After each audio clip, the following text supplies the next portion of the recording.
Hi friends, నేను మీ హఫీజ్ మీరు చూస్తున్నారు తెలుగు టెక్ ట్యూబ్. ఫ్రెండ్స్, ఇవాళ వీడియోలో మనం ఆటంబర్గ్ రెనేసా స్మార్ట్ ప్లస్ రెనేసా ప్లస్ ఈ సీలింగ్ ఫ్యాన్కి సంబంధించిన అన్బాక్సింగ్ చేయడంతో పాటు దీనిలో ఉండే ఫీచర్స్ గురించి మాట్లాడదాం. యాక్చువల్లీ ఈ సీలింగ్ ఫ్యాన్స్ వల్ల మనకు చాలా పవర్ బిల్ సేవ్ అవుద్దని చెప్పేసుకోవచ్చు.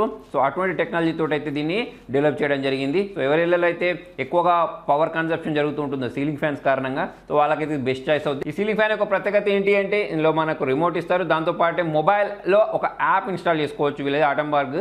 సో దాన్ని యూస్ చేసి కూడా మనం ఫ్యాన్ని కంట్రోల్ చేసుకోవచ్చు. దాంతోపాటే ఐఓటీ డివైస్ లాగా కూడా దీన్ని యూస్ చేయొచ్చు అన్నట్టు. మన ఇంట్లో గూగుల్ అసిస్టెంట్ అయినా కానివ్వండి, అమెజాన్ అలెక్సా అయినా కానివ్వండి, అవి ఉంటే మనం వాయిస్ ద్వారా కంట్రోల్ చేయవచ్చు దీన్ని.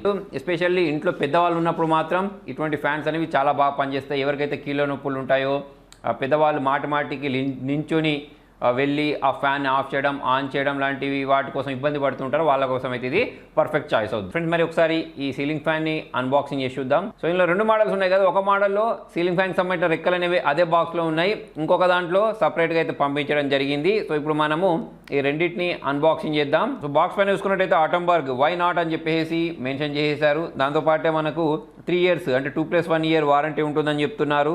మనం గూగుల్ అసిస్టెంట్ తోటి, రిమోట్ తోటి, తర్వాత మొబైల్ తోటి కంట్రోల్ చేసుకోవచ్చు అని చెప్పేసి మనకి ఇక్కడ ఫిగర్స్ని అయితే ప్రొవైడ్ చేయడం జరిగింది. దాంతోపాటే ఐఓటీ ఎనేబుల్డ్ అని చెప్తున్నారు. అటంబర్గ్ యాప్ ఏదైతే ఉంటుందో దాంతో కూడా దీన్ని కంట్రోల్ చేసుకోవచ్చు. ఇప్పుడు మనం ఏం చేద్దామంటే ఇక్కడ పైన ఉన్న ఈ స్టిక్కర్ ఏదైతే ఉంటుందో దీన్ని బ్రేక్ చేసేసి దీన్ని ఓపెన్ చేద్దాం. పైన మనకు ఒక థర్మాకోల్ షీట్ లాంటిది ప్రొవైడ్ చేశారు. దీని కింద చూసుకున్నట్టయితే మనకు దీనిలో ఒక కప్ లాంటిది ఉంటుంది చూసారా. సో ఆ కప్ని ప్రొవైడ్ చేశారు. దాంతోపాటు వీళ్ళకి సంబంధించిన యూజర్ మాన్యువల్, తర్వాత వారంటీ కార్డ్ అంటూ ఉంటాం కదా, సో దాన్ని అయితే ప్రొవైడ్ చేయడం జరిగింది. కింద వైపు చూసుకున్నట్టయితే మనకు బ్యాటరీస్ని ప్రొవైడ్ చేశారు. దాంతోపాటే ఒక రిమోట్ని ప్రొవైడ్ చేశారు. దాంతోపాటే ఒక పైప్ లాంటిది ప్రొవైడ్ చేశారు. ఈ సీలింగ్ ఫ్యాన్ సంబంధించిన మోటార్ ఏదైతే ఉంటుందో దాన్ని అయితే ప్రొవైడ్ చేశారు. సో దీన్ని మనం దీనిలో నుంచి బయటికి తీద్దాం. వేరే సీలింగ్ ఫ్యాన్స్ తో పోల్చుకున్నట్టయితే ఇది చాలా లైట్ వెయిట్ ఉందని చెప్పేసుకోవచ్చు. రెండో ఫ్యాన్ బాక్స్ ని ఓపెన్ చేసినా కూడా దాంట్లో కూడా మనకి ఆల్మోస్ట్ ఇవే ప్రొవైడ్ చేశారు. 2 years వారంటీ, తర్వాత రిమోట్ కంట్రోల్, దాంతోపాటు బ్యాటరీస్, దీంతోపాటు ఇంకొక సపరేట్ బాక్స్ ఇచ్చారు చూసారా. సో ఆ బాక్స్లో చూసుకున్నట్టయితే మనకు ఈ సీలింగ్ ఫ్యాన్కి సంబంధించిన రెక్కలు అంటారు చూసారా, సో వాటిని అయితే ప్రొవైడ్ చేశారు. సో ఈ కలర్ అయితే నాకు చాలా బాగా నచ్చిందని చెప్పేసుకోవచ్చు. వుడ్ లాంటి కలర్లో అయితే దీన్ని ప్రొవైడ్ చేయడం జరిగింది. సో నేను 2 తెప్పించాను కదా, రెండిట్లలో కూడా మనకు ఇటువంటి వుడ్ కలర్ లాంటిది తెప్పించడం జరిగింది. దీంతోపాటు రిమోట్ ప్రొవైడ్ చేశారు చూసారా. రిమోట్ పైన కూడా కొన్ని బటన్స్ ఉన్నాయి పవర్ ఆన్ చేయడానికి. దాంతోపాటు ఇక్కడ వీళ్ళు ఎల్ఈడి లైట్స్ కూడా ప్రొవైడ్ చేశారు అన్నట్టు, దాన్ని ఆన్ ఆఫ్ చేసుకోవడానికి. దాంతోపాటే దీని స్పీడ్ పెంచుకోవడానికి, తక్కువ చేయడానికి, బూస్ట్ చేసుకోవచ్చు డైరెక్ట్. దాంతోపాటు ఒక టైమర్ ప్రొవైడ్ చేస్తారు. దాంతోపాటే స్లీప్కి సంబంధించింది కూడా ఒక బటన్ని ప్రొవైడ్ చేయడం జరిగింది. అయితే ఫ్రెండ్స్, ఈ ఫ్యాన్స్ సంబంధించిన ఇన్స్టాలేషన్ కంప్లీట్ అయిపోయింది. మా మదర్ రూమ్లో కూడా ఇన్స్టాల్ చేశాను. ఇప్పుడు నేను కూర్చున్న రూమ్లో పై వైపు కూడా ఇదే ఫ్యాన్ అనేది రన్ అవుతుంది.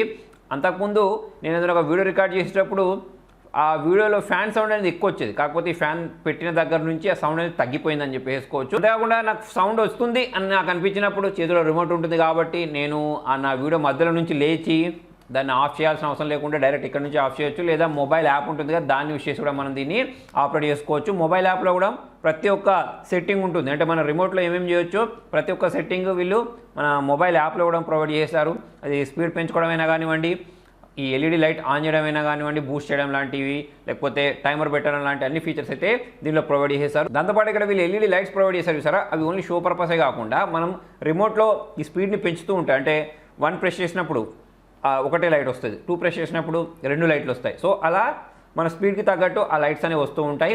లేదా మనకి ఎప్పుడు ఆ లైట్స్ అనేవి వెలుగుతూనే ఉండాలి అంటే రిమోట్లో ఎల్ఈడి బటన్ ఉంటుంది, దాన్ని ప్రెస్ చేస్తే ఎప్పుడు ఆ లైట్స్ అనేవి వెలుగుతూనే ఉంటాయి. సో దాంతోపాటు మీ ఇంట్లో గూగుల్ అసిస్టెంట్ అయినా, లేకపోతే అమెజాన్ అలెక్సా ఇటువంటివి ఉంటే డైరెక్ట్ మనం వాయిస్ ద్వారానే దీన్ని కంట్రోల్ చేయొచ్చు. ఈ ఫ్యాన్ని నేను నా ఇంట్లో ఇన్స్టాల్ చేసి 1 month దాటిపోయింది. ఇప్పటివరకు ఎటువంటి ప్రాబ్లం అయితే నాకు అనిపించలేదు. దాంతోపాటే ఈ రిమోట్ ఉన్న కారణంగా ఇంకెక్కువ కంఫర్ట్ అనిపించింది. సో మరి మీరు కూడా ఈ ఫ్యాన్ని పర్చేస్ చేయాలి అనుకుంటే లింక్ అనేది కింద డిస్క్రిప్షన్లో ప్రొవైడ్ చేస్తాను, అక్కడ నుంచి అయితే మీరు పర్చేస్ చేసుకోవచ్చు. వీడియో నచ్చినట్టయితే లైక్ చేయండి, షేర్ చేయండి. Thank you.